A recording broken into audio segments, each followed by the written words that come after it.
Hey guys, welcome back to Maple Syrup Tech. Today, we're going to look at the benchmarks for the build we've been working on for about a month now. So for those who haven't actually, are new to the channel and haven't seen the build, up in the right corner, you'll see right now, or left corner, sorry about that, you guys will see right now a brief, couple of seconds of the videos of each part of the build. Just to explain them to you, they'll be linked in the description down below, so if you want to check them out before looking at the benchmarks, I recommend it. Basically, we started out by building the basic system with the stock cooler on it. And then what we did is we did a visual and cooling upgrade to the system where we installed an all-in-one cooler and also where we basically installed some RGB fans for extra cooling, but a visual upgrade at the same time. So if you want to check out both parts of the video, like I said, I recommend it. It'll help you understand better the benchmarks we're looking at today, as well as we're going to look at temperatures in a couple of seconds. We're comparing them to previous tests we did on air coolers. So without further ado, let's start that up. So first of all, let's just talk about the system. So it's a Ryzen 7 1700 paired with an RX 480. So basically right now, it's sort of the best you can get of the AMD world. There are plans, and I'm very close to getting a second RX 480 where we'll crossfire. So starting with these benchmarks, we'll be able to compare them to crossfired RX 480s. So keep tuned. As soon as I do get my hands on that second RX 480 8GB, we'll be able to look at those numbers. So basically, what we're going to do today is we're going to first of all look at I managed to hit 3.9 gigahertz with my R7 1700, so I was pretty satisfied. Dream World would have been 4 gigahertz, but you know, very few R7 1700s actually hit the 4 gigahertz. I was scared to get one that would top out at 3.8, but I was lucky. I got one that went to 3.9, so I'm satisfied with that. And for my RX 480, basically we are looking at an overclock of 1400 megahertz on the clock and memory at 2150. It's about the max I can get out of it. If I go with the memory any higher, I start getting artifacts in some games, so some stability issues. And by the way, for the memory for the moment, I'm using a Crucial 3000 megahertz kit. But right now, I can only set it stable at 2400, which is what I'm running it at. I can actually hit 2666, but it actually boot fails a bunch of times, like maybe 1 out of 4 times. However, if the system starts up, for all tests, it's stable at that point. But it's a little annoying, so I leave it at 2400 because anyway, by tightening up the timings, I've almost got the same results out of the performance. So let's start by comparing it, like I said, temperatures with the all-in-one cooler, what we got finally compared to the air cooling that we looked at earlier. So the chart should be up to your left once again. If you look, we have a delta temperature of 6.8 degrees with the all-in-one cooler, which is awesome. Of course, idle temperature is not what is most important, but nonetheless, the cooler you can run your system, the better. I know I personally just like running stuff cooler, although I know that idle temperature, even if you're 10-15 degrees above idle, it's not really going to damage your system because you're at such low temperatures that the CPU doesn't really care at those temperatures. But nonetheless, just so we can see the improvement, like you can see, we're far off from the air coolers that we looked at. For low temperatures now, once again, graph is up on the left. We see a real good improvement. So we have a delta temperature of 39.8 degrees. And just for comparison, since the air coolers were compared at 3.7 because I wasn't comfortable with the temperatures at 3.9, if you've seen these two graphs, it does say 3.7. So just for comparison to the temperatures, I tested the temperatures at 3.7 so that we could actually compare them to the air coolers. However, I'll be honest with you, it's about a 3-degree difference at 3.9 with the extra voltage. So with the all-in-one cooler, we're getting like 3 to maybe 5-degree differences max at 3.9. So once again, very nice temperatures.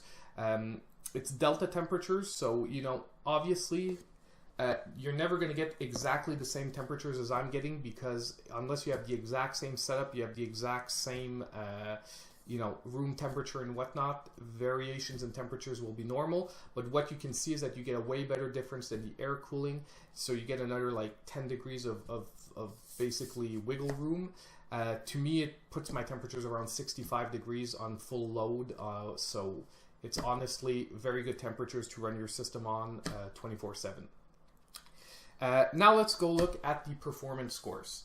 So for Cinebench, we got 1703 for the CPU in multi-threaded, which is honestly a really good score for an R7 1700. I mean, 1800Xs aren't hitting way higher than that. I've clocked at 4 gigahertz, so very happy with the Cinebench score I'm getting. On Firestrike, we're getting a combined score of 12,373. By the way, I'm following my notes on my phone here, which is why you see me looking down. Can't keep all these numbers straight without that. So 12,373, really nice score. I was hoping to hit 13,000 because I saw some RX 480s hitting 13,000.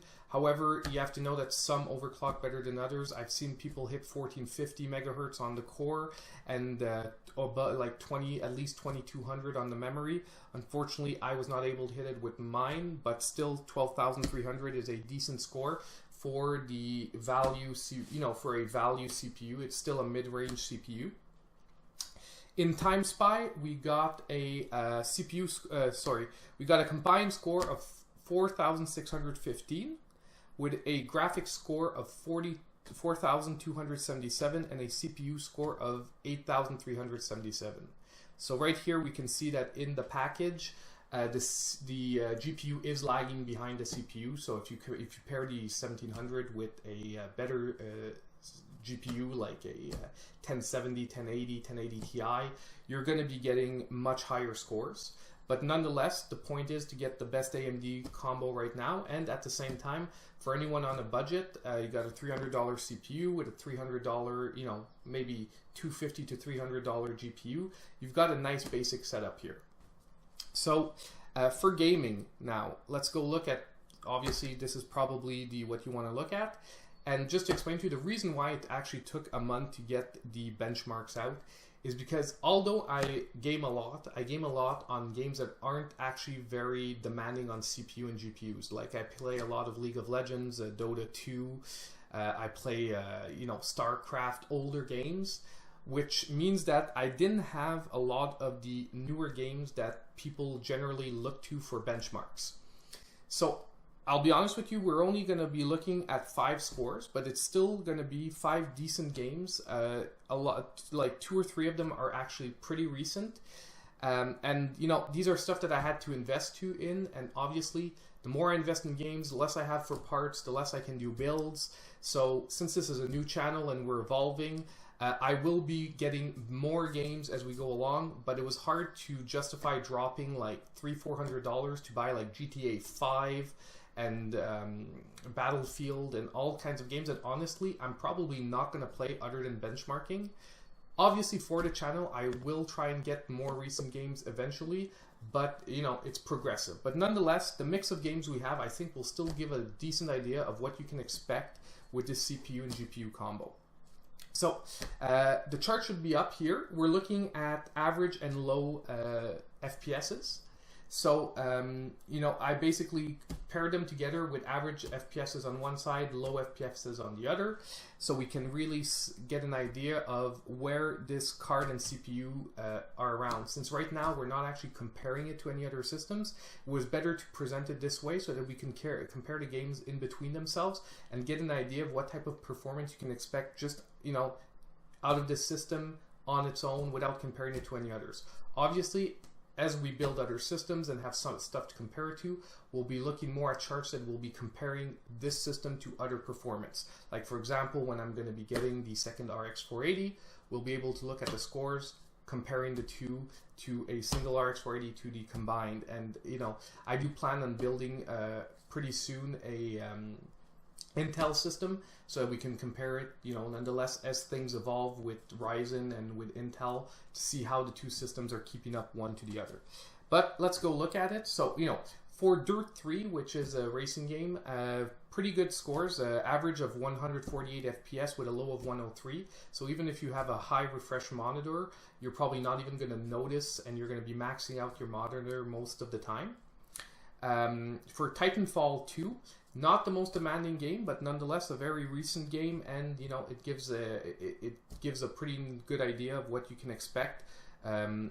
An average of 115 FPS with a low of 70, so once again above the 60 FPS threshold, but you're not maxing out a high refresh monitor in this game. In Doom, now Doom is really special. I did 2 tests on Doom, one with OpenGL, one with Vulkan. And the Vulkan scores are amazing compared to the OpenGL. So OpenGL, we were getting an average FPS of 78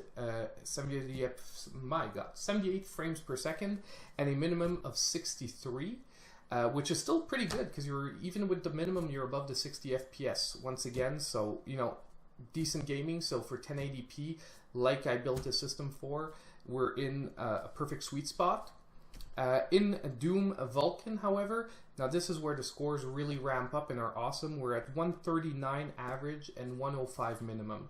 So if you have a high refresh monitor, you're going to run Doom in Vulkan anyway if you have the RX 480, because right now it's pretty much common knowledge. If you have an AMD GPU and you have the option to use Vulkan or DirectX 12, you're almost always better served by Vulkan or DirectX 12.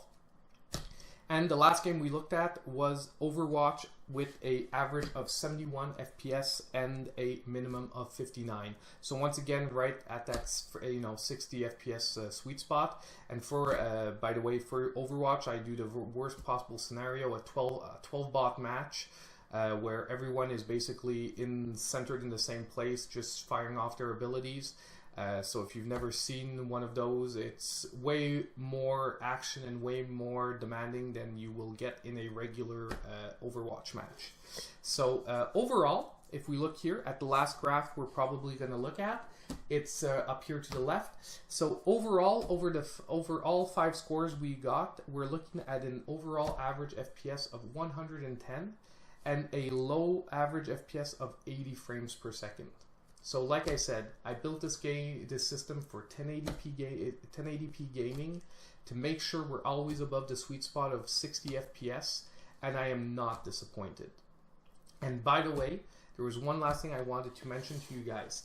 I did sort of a torture test, because AMD sold their system saying for anyone who streams, this is like the perfect system for you to multitask. And I've got to say, they were right. Because I did a torture test where basically I was streaming using OBS at 60 FPS, running League of Legends, which is one of the most streamed games online, if not the most streamed game online. It's not the most demanding, but it's just to put it in a real-world scenario of what type of games people will be streaming most. At the same time, I was basically editing and generating a video for my YouTube channel. So a 40-minute video that I was basically using Video Studio 9X to basically generate a video. At the same time as watching a YouTube video on Google and playing music with a music online service. And during the whole time, in my gameplay, I never went below 100 FPS on League of Legends. And on top of it, I never went below or, by like 2-3 frames. I continuously was able to stream at 60 FPS. So for anyone that is out there streaming, multitasking, producing content at the same time as you're gaming on these type of games, AMD did a really awesome job with the R7 1700. I'm really impressed, and I'm really glad that I chose this system as my main workhorse system, which will be my gaming, streaming, and content producing system. So if that's what you guys are looking for, honestly, R7 1700, perfect processor for that kind of stuff. We can start looking at the R5 6 cores as well for this multi-purpose stuff, but I'm not sure how it's gonna turn out if you can do as much at the same time. But you should be pretty close on the 1600 or 1600X. But obviously, anyone who wants to go beyond 1080p gaming, however, they should maybe look at a better graphics card than the RX 480. But if you're at 1080p gaming, I'm not disappointed with my choice, budget-wise and everything. So I hope you guys appreciated the benchmarks. If there's anything that you would have liked to see that I did not talk about, obviously if you guys say more games, it's coming in the next benchmarks. We will be getting more games. And what I'll do is basically I'll throw in this system combined to the other benchmarks that we'll be doing on future systems. So we will be revisiting them as we get better games. Like I'm working on getting Dawn of War 3 and Warhammer, Total War Warhammer. So anyway, but if there's anything else you would have liked to see about the system, any other benchmarks you would have liked me to try, anything, let me know in the comments down below. By the way, if you drop me a like, it's really appreciated. It does help the channel a lot so that we can get more content, more builds, more things. So drop me a like, drop me a comment, let me know. And if not, guys, I'll see you guys next time in my next video. I'm Rick from Maple Syrup Gaming. See you guys next time.